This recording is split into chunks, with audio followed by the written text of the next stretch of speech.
I call to order the first meeting of the 64th session of the Commission on the Status of Women.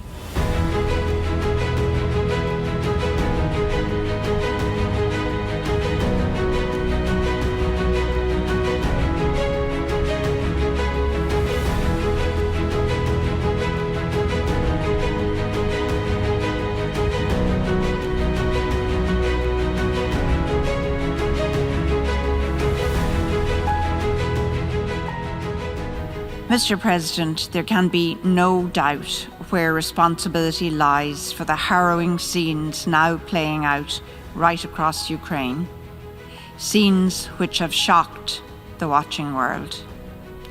We call on Russia to immediately end its invasion of Ukraine and to turn to the path of dialogue and diplomacy before any more of Ukraine's people are forced to pay the terrible price of pitiless war. Thanks, Alistair. I'm thrilled to be with Accenture Ireland for International Women's Day. We have worked together many times over the years, and I'm reminded of the first time I worked with you on an event just after I arrived here to take up my role as Ambassador to the United Nations. It was the Powerful Women on Walls exhibit. It will remain always a marker for me of my time here at the United Nations. For those not familiar with this extraordinary exhibit, it was an exhibit of reckoning, a remarkable telling gap in the portraits hanging on the walls of the Royal Irish Academy, of which I happen to be a proud member. Those portraits recognise the achievements of the Academy's members for over 230 years.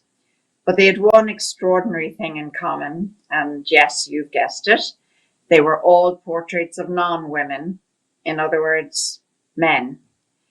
That historic injustice was finally addressed with newly commissioned portraits of 12 women, past pioneers and present young innovators in the sciences.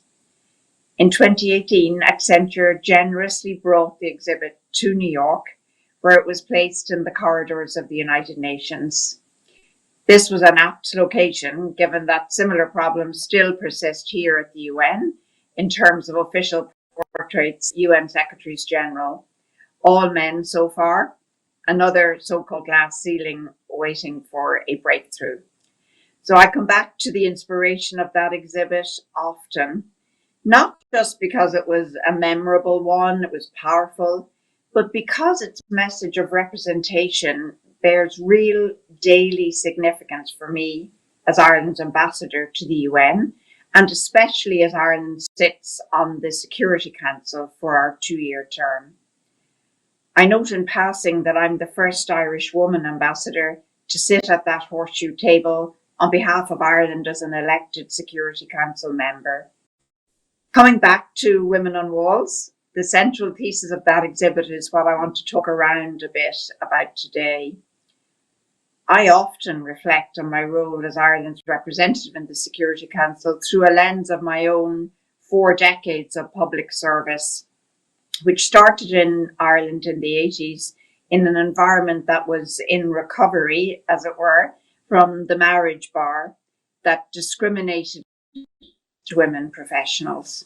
Indeed, when I became a member of the diplomatic service in 1981, the pernicious effects of forced resignation of professional women was very much in evidence. It was there in the thin layer of female diplomats in the service overall, and certainly there in the singular layer at the top, where we had only one female ambassador when I signed up. Even in the public sphere more widely at the time, women in leading roles, helping to shape our society, in government, for example, were not really visible then, with a few notable exceptions. One of those who remains an inspiration for me professionally and personally is Mary Robinson. She blazed path as President of Ireland and then as UN High Commissioner for Human Rights. Her moral clarity is still in evidence today in her role as Chair of the Elders. She exemplified for me what Manana Heron could aspire to still. I often quote her remark on her own election day. She said I was elected by the women of Ireland who, instead of rocking the cradle, rocked the system. So may we continue to rock. For me, that disruptive streak remains absolutely necessary, a necessary part of my day-to-day approach to challenging the status quo. Accepting things as they were in 1981 when I joined the diplomatic service was not an option. It wasn't an option then, and today as I look around at the challenges for women in Ireland and internationally, it's no less an option now. Those familiar with the Women on Walls campaign will still remember the phrase, "You cannot be what you cannot see." But while visibility in and of itself is critical, it of course isn't the end of the journey. Women's rightful place is not only to be seen to be in the room where it happens, rather we need to be seated at the table where decisions are made. Women's voices need to be heard and heeded at critical junctures when decisions are being made. I see this in real time, every day globally, across the conflict and fragile contexts I deal with at the Security Council. I remain deeply convinced of the critical value of this to our own Irish national evolution on the island, which is now thankfully beyond such fragile times. On the Security Council, Ireland is unrelenting in our quest for women's inclusion in decision-making on peace and security. This is based on a conviction born of experience. Ireland knows better than most that insisting on a woman's seat at the table is not naive idealism. We saw the critical role played by the Northern Ireland Women's Coalition in building consensus across the community divide. We know that gender discrimination and gender equality are essentially issues of power dynamics. Here's the thing, women's inclusion actually leads to better, more sustainable peace. We're not afraid to make that truth known here. During our presidency, Ireland's presidency of the Security Council in September of last year, the Irish team ensured that we heard from women on the front lines. In many of the world's worst crises, from Somalia to Syria and all the way to Afghanistan, as the people most impacted by those crises, they are supremely well placed to advise us as we forge diplomatic pathways to dialogue and peace. Women form 50% of the global population, and in my view, way more than that in terms of what they bring in courage and solutions when ending conflict and building peace. Typically, the crises we see, whether it's in Myanmar or Ethiopia, are man-made. We look to grassroots women for solutions. So as we come together to mark International Women's Day, I believe that to make a difference, to turn the international dial in the most chronic of conflicts, women must be in the room and at the table. Full, equal and meaningful participation is a mantra at the UN, certainly my North Star. This is true in Bamako, the capital of Mali, in the Sahel, where last year I travelled to and met with extraordinarily courageous women who are stretching every fibre in their being to participate in shaping the future of their country after a military coup within a coup. This is also true in Cork, where I recently met with the Women's Caucus of Cork City Council and heard from many young women about their passions for political life and getting more Irish women into local politics, starting with involvement with community organisations, school boards, public service, volunteering. It's true right up through the way to the highest elected offices in Ireland. And it's also true in Afghanistan, where women continue to fight for their rights after their lives and futures were really upended by the takeover of the Taliban in the fall of 2021.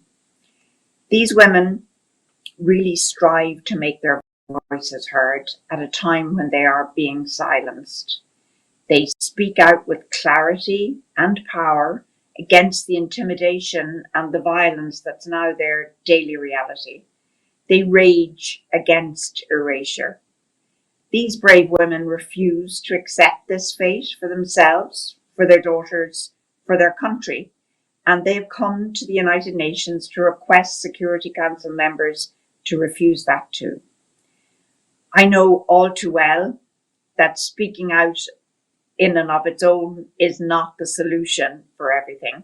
There are serious structural barriers that often stand in the way of women. These barriers exist at different levels of society and they affect women in different ways, but they certainly, I can tell you, exist all over the world. We work every day in every way here to ensure that every woman can say that she can be what she can see. It would be naive of us really to believe that these barriers will take themselves down. Women and men at a critical mass must be the ones to do it jointly. In these challenges, it's important that someone takes the first step, of course, speaks out, joins in, doesn't accept the status quo.